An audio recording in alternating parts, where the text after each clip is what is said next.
In this video, I want to talk about how you can open a Trading 212 ISA. Now to do this, there are three requirements. The first one is you need to be a UK citizen. The second one is you need to be above 18 years old.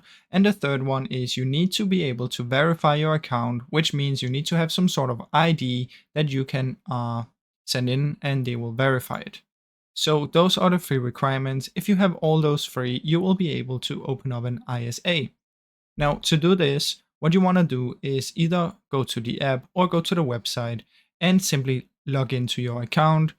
Click here and you can open your account and you will be able to see it here. Now, since I'm not a UK citizen, I don't have the option. Or what you can do is come in here on the three stripes and there will be one called open account or manage accounts. And you can also do it from in there.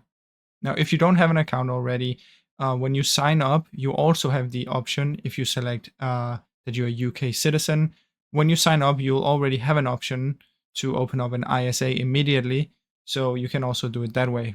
So that's basically how that works, guys. I hope you enjoyed this short video. If you did, please leave a like and subscribe, as it helps me out a ton. Thank you so much for watching.